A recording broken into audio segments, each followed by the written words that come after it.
Nice. Nice. Take it Take it down. down, take it down.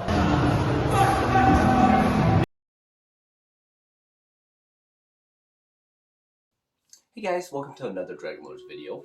I know that Jaya, Yenvi, and John have done their perspective of the Pan Am tournament. I myself am not a fan of making vlogs. I find it like it's a little bit, at least for me, it's a little bit unnatural for me to film vlogs just to like tell myself, oh, this is what I'm gonna do, you know, in front of the camera. I just felt it was a little bit unnatural for me. So instead, for my perspective of the Pan Am training and whatnot, instead of doing a training vlog, I'm going to do a fight analysis instead. I thought this would be quite a unique idea for the channel. So, and that's really the only event I competed at the Pan Am tournament. I actually did have a Wing Chun event I was supposed to do, but unfortunately, it happens that my fight and the Wing Chun tournament happened at the same time. So as I was doing the Sanda fight, the Wing Chun thing was taking place. So like I eventually missed the event. So it's kind of a little bit unfortunate, but I'm still pretty happy with the experience at the Pan Am tournament. But anyways, I guess let's do the fight analysis right now. So I just want to go ahead and say that prior to starting the fight analysis, I just want to say like what my background is going towards the fight. So I only had about, I'll say about under a year of experience with Sanda training at my school I train at. Special thanks to Taishan School of Martial Arts, and especially to Secret George for training me this past year to prepare for the tournament. So that's basically my background. So then, as I was getting through the list, I also trained with Dynasty MMA, who actually knows some guys at a particular school known as AST MMA, or otherwise known as Trillium MMA. And that school is considered like the best of the best in terms of like Sanda. So I was like, okay, hopefully, you know, if I compete in this tournament, I will encounter those guys. You know, I could be at a little bit at a more of an amateur level. Maybe I won't see these guys. And then, as soon as I saw the Sanda like bracket list, you know, all the names, I saw my name. Okay, Stephen Ma, Dragon Lords versus Nestor, AST MMA, and I was like, I'm gonna die. So I had to like level up my training, and that's why I've been training harder for my brothers at Dragon Lords, as well as my Sihing Sinai at Taishan School of Martial Arts. So I had to train really hard because like I was scared I was gonna get my teeth knocked out by these guys, considering how my friend over at Dynasty MMA, Boy, has told me how AST is gonna he's gonna kick ass in this tournament. So I had to work really hard so I don't get my I'll get my ass kicked, but I don't want to get my ass kicked like that badly. I don't know how to put it. So yeah. And in addition, I decided to do a little lookup at my opponent because, like, you know, the best way to prepare for a fight, other than like training and drilling and whatnot, is to learn about what your opponent's strategies and tactics are. So that's basically what I did. I kind of like stalked. I don't even know if that's the good word. But basically, I looked up his profile online and whatnot and tried to look at what kind of training he was doing. And luckily, I guess I saw some of the training footage that he uploaded on his Instagram account, and I decided to take a look at it. And I basically took notes of what he did. One of the things I noted was that he usually likes to, every time he punches or whatever, he likes to step forward with his power hand. So to explain what I'm talking about, so let's say I'm taking orthodox stance right now. I'm currently standing orthodox, so this is basically how Nestor fights, is how most people I encounter fight. So basically, this is what he likes to do uniquely that I noticed from the videos that he's been doing. And so one of the things I noticed was that he likes to step forward to get more power to his hand. So it's like 1, 2, 1, 2, you know, hook, you know. Suddenly, he'll basically step forward like that in order to get more power to his hand. And one of the disadvantages of that, which unfortunately I did not take advantage of because I didn't drill this enough, but I did notice it, but I didn't drill it enough. Like there's so many times I could have taken advantage of the fact of him stepping forward by just using my left leg, my rear left leg, and just like power kicking it every time he steps forward. So like every time he does this, like step forward like this, all I have to do is just use my left leg and just like power kick it. That way he'll be discouraged to step forward and so on and so forth. But unfortunately, I did not take advantage of that because I didn't drill it enough, and I thought like basically the basic training I got from like my boys and as well as at Taishan, you know, I thought that would be, I guess, maybe good enough. But perhaps there were certain aspects that I needed to drill on afterwards. So I guess that concludes the background prep that I did prior to the fight, like, you know, researching my opponent, seeing how he fights, and so let's get on to the fight analysis video. So the way I'm going to do this is that I'm going to record myself on this camera so you can look at my ugly ass face while I do the commentary on my laptop where you can see my screen and stuff like that in the video. So that's, I guess, how I'm going to operate the fight analysis for today. So without further ado, let's begin. Let's go, Steve! So this, oh my god, this brings me back. You know we can sit down, right? Okay. So yeah, you know, like, once again, special thanks to Taishan School of Martial Arts and Dragon Lords for recording, as well as, like, you know, having helped me train and whatnot, prepare me for this competition. You know, this is my, I guess, my first big, like, I guess you could say, like, kickboxing competition, if you would so call it. It's, you know, it's not a professional fight or anything, you know, but it was a fun experience getting punched in the face, like, a lot. So let's begin. We're getting ready here right now. Oh, round one. All right, here we go. Ooh. So just to wind back a little bit. So that was one of the first attacks. When I went in, I was like really excited when you know, like the fight started, you know, like I was like excited. I was like, oh. And then I'll basically, most of the things I was doing was quite reactive, but in the end, I guess it came from the result of like just countless hours of drilling and sparring with my friends and stuff like that. So all the things you did, like, it just happened like that. Like, as Bruce Lee said, don't think, feel. But I'll give you like analysis of like what I thought, like, as an after commentary. So yeah. Okay, now let's kick him. All right, Steve. Okay, jab him. Ooh, those are some good punches I landed. Okay, like, see all the slipping and stuff like that.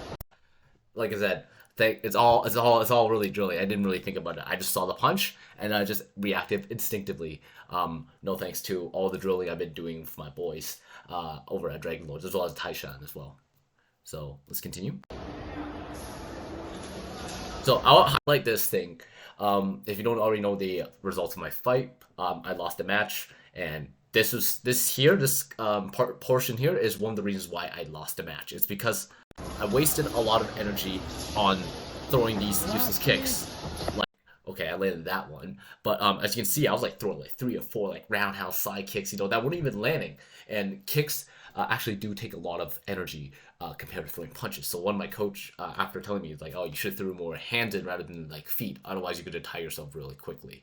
And also, I didn't really do a lot of conditioning per se, like, you know, like cardio and whatnot, like, you know, like jogging, like, you know, 5 kilometers like a day, you know. I didn't do any of that. I don't know, all my training was basically strictly sparring and drilling, really. I didn't really do much, like, you could say, cardio, as you can say.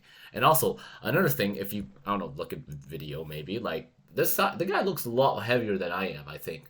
And people have said that maybe since he does come from an MMA school, come from AST, he might have done like a water cut, you know, just to, like, you know, get to like right just below the weight class, which is around 150 pounds. I myself weighed in at 144 pounds, so I was just really skinny as hell compared to this guy. So people were like, oh my god. Even my mom was like, yo, you're lucky that you didn't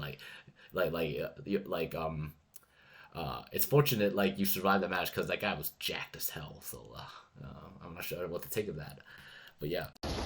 Nice.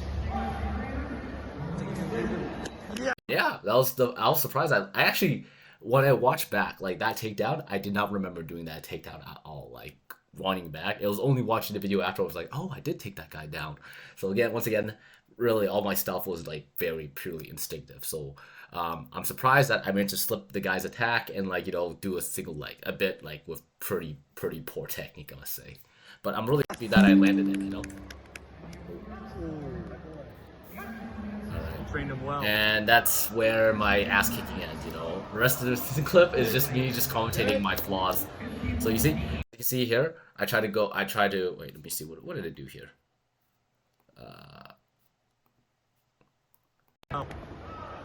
So yeah, I once again I duck down and try to go for another takedown again.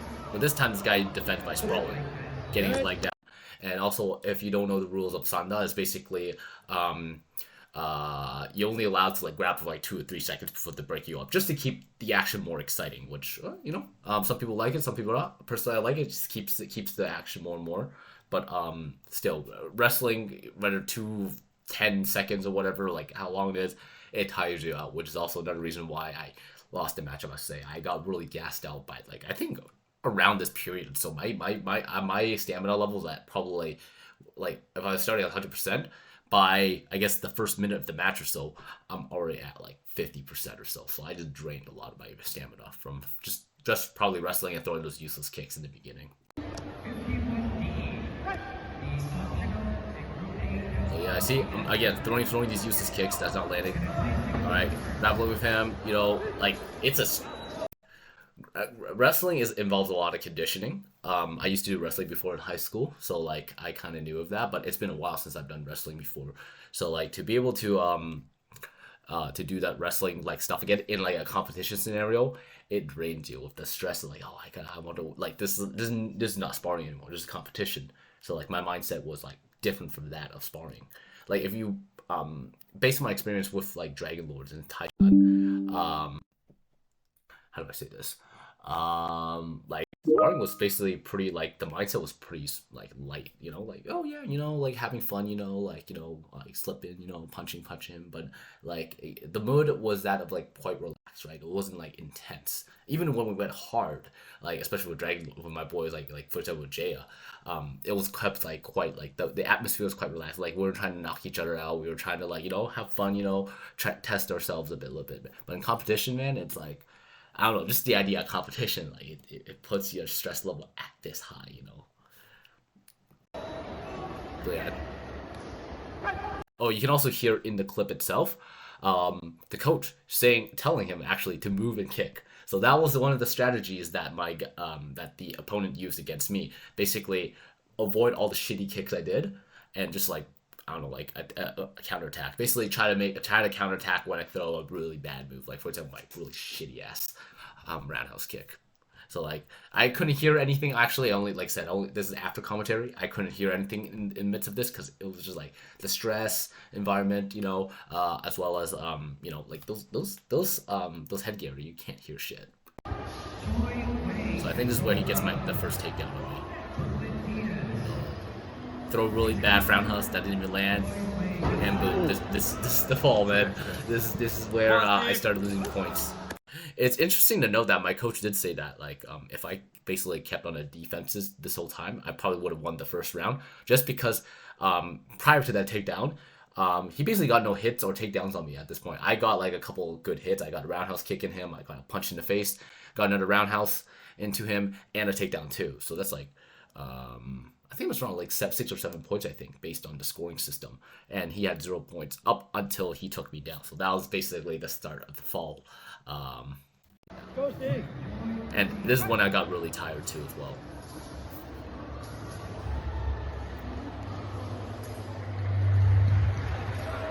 You see? So this was what I was talking about in the background researching I was doing. The guy likes to step in a lot with his power hand, even in sparring footage, like, like not even just like competition or whatever, or sparring with other people. Like, because from my experience, when I spar with Jaya or John, sometimes they make the unintentional effect of stepping forward, maybe just to keep the balance between a southpaw and a southpaw, because southpaw and orthodox is like mirrored. It feels weird from the perspective of orthodoxes, so to compensate for that weirdness, they step in. And like I said, I should have taken advantage of that by like basically trying to roundhouse kick him. I think I tried to do that, but to a really poor degree, just because I did not drill the rule. I'll explain later. Hands up! Oof. I did not keep my hands up. So yeah, right here, I don't know where I'm doing this, but like, shoes are untied. So the match starts again. See? Yeah, he keeps stepping in a lot. Here, let me go back a little bit. Yeah, see? He steps in with his leg a lot. I could have taken advantage of that by like, I don't know, throwing that rear roundhouse, you know, like to the leg, just to prevent him from doing that stepping forward motion. And I'm just angry at myself for not drilling that more. Now that like I guess hindsight is 2020. And I did make that prediction before, like how he was gonna move based on his sparring footage from before. But yeah.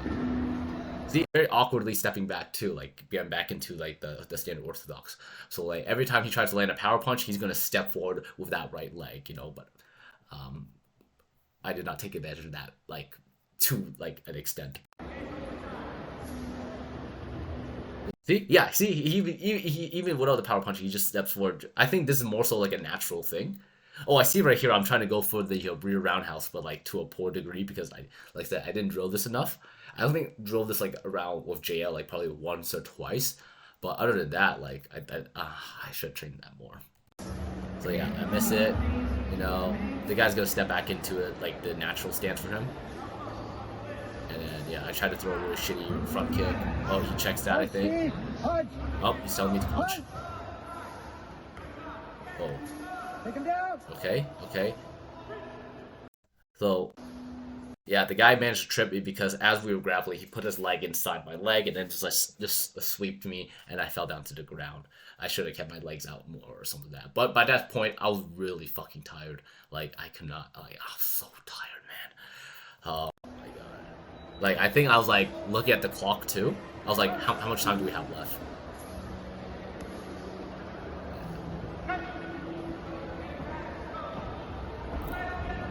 Oh, I got a few hits, but he was taking me down. Like I said, too tired to do anything.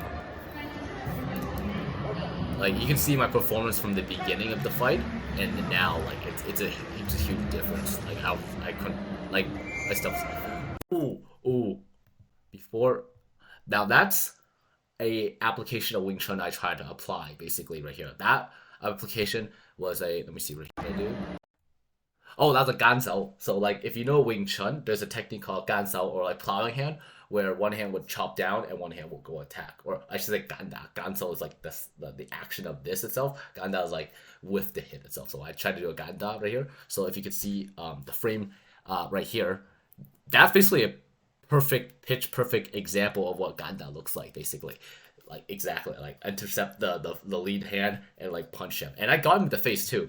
But unfortunately, Wing Chun punches, like on its own, like just a single Wing Chun punch, like vertical fist, like that, it's not as strong as like, you know, a cross. So like it didn't shake him to his core. So what I should have done here, I should have basically one straight blast or something, like do some Wing Chun action. Basically, once I got the gun spot, I should have followed up, but I didn't because I guess I was thinking Sanda was like boom, like I just stopped here, but I should have followed up something.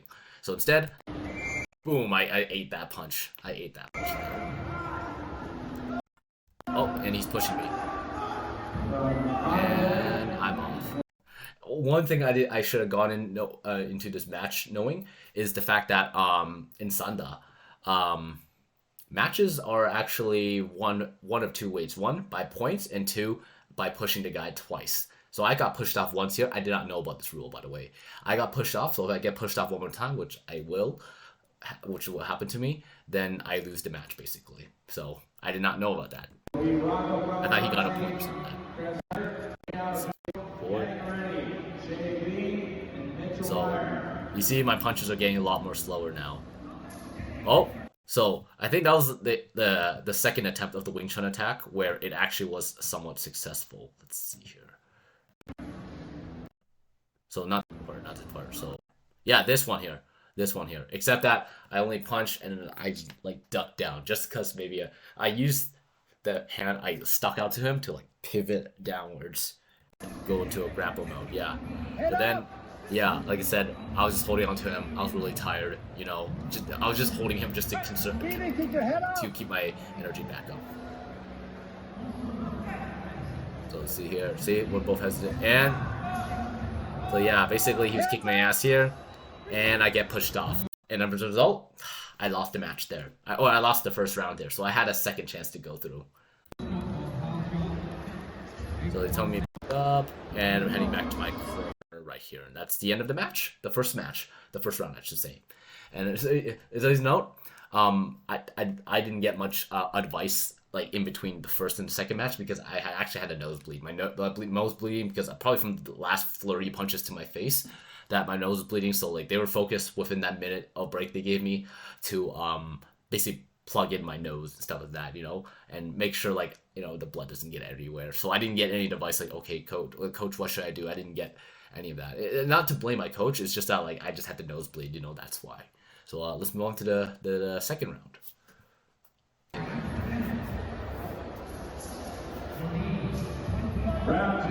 Round two, you can hear it? Let's go.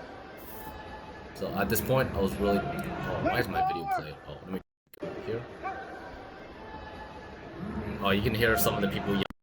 Like some of my friends, like I think one of my CKings up there, he's like, let's go, Steven! But you can hear it in the video a little bit. And the guy basically, like, again, he just pushed me up. So I think after commentary, my coach and a few other people I talked to, I think they realized that I didn't know the rules or whatever. So like the idea was, okay, just push him. And if also Nestor, my opponent, he also uploaded his perspective of the fight in which he was talking to the coach for advice. And the coach was literally said, just wait for him to move and just push him. Don't rush, don't do anything, just wait for him to engage, step out and just push him. So wait till he gets to the yellow line, because in the late high, there's a yellow line round. He's like, oh, by the time your opponent gets there, just push him off. So I think that's the mindset that he went to for the second round, which is basically try to push him off, basically. Because like I said, like instead of fighting for points in the 2 minutes, you could literally just win the match with pushing the guy out twice. So I think that was the doctrine that this guy was going for, going into this match. I think because my charger's not good, let me just plug in the charger. Maybe it'll run better. Drop low, pivot. Oh, you hear it? Yeah, that's kind of funny here. So Drop low, pivot. So basically, the match already started. Like the ref was like, "All right, you can fight now." And I was I was looking at my coach like the time like the fight started, and basically, yeah, basically anyone can get hit right now. So like I was like looking at him and I was like, what are you trying to say? And then he just rushes in. I was like, huh? Oh shit! And then it's like, and then I think I tried to go for his neck or something. Yeah, I went for his neck here, and then yeah, I basically took both of them down. Nice. Okay, John said nice right here, but really no one got the point either, because I think if both the performers get pushed off the platform, then no one gets a point. So like this doesn't really count. Oh. Okay. Ooh. Bro, you can hear that. You can hear that noise from the clip. I could hear the noise like from the fucking like fist into my skull, like ouch. But I must say, getting punched in the face actually doesn't hurt as much as one would think, honestly. Low, drop low. Oh yeah. Punch. Okay. Punch. Yeah, I'm just tired here. Punch. Ooh. Punch. Oh, you can hear the coach also saying low kick to the other guy, but yeah, and then my coach told me to punch, so I'm just punching, I guess, too. Relax. Ooh, yeah, he's got a good one on me. Like I said, his hand's tired, throwing low sort of punches, and he's like, bah, bah, bah. But I think the opponent was also tired too a little bit from what I've seen from the from his perspective, and then like the coach was literally giving me like a massage, like like you're tired, right? You're tired, right? Well, he's also tired too and stuff like that, like don't worry, you don't like to be tired, don't relax. So he's giving a nice massage. So yeah, that was some good coaching advice to his for the opponent. The opponent's coach is pretty good. Yeah, I'm trying to take him down with the head and arm throw, but too tired, no strength. It's good to look back on your failures. Even wait forward. Wait forward. Yeah, I have to wait forward because, like I said, after commentary, my coach did say that if I went to a gongbu position, he could not push me, because one of the ways to counter the gongbu was literally, counter the push was going to gongbu, because like that's a really solid structure. You got this like triangular structure, like against like a force pushing. So you're basically pushing straight into the ground. Like, I don't know, this is a good visual. So if this is the ground here, and that's the angle, and the guy's pushing, then you're basically pushing into the ground. Like, the guy's pushing the ground, he's not pushing me. So I should have gone to gongbu rather than, like, upright and get pushed easily. I am really angry about this part. Well, to myself because he just threw a really big like haymaker punch or whatever, and I just slipped it, and I could have like double legged him or something like that. But I did not double leg him. I just held on to it, and he managed to like realize this, and he managed to like get his legs out in time. But like man, that would have been a good setup for a takedown, like for a double leg takedown, which is why I'm picking wrestling right now. So like hopefully, by the time I master the art of wrestling, or not master art, get wrestling to a proficient degree, I can pull off this move, but with a better success. But let's just watch it again. Could have took him down. Oh well.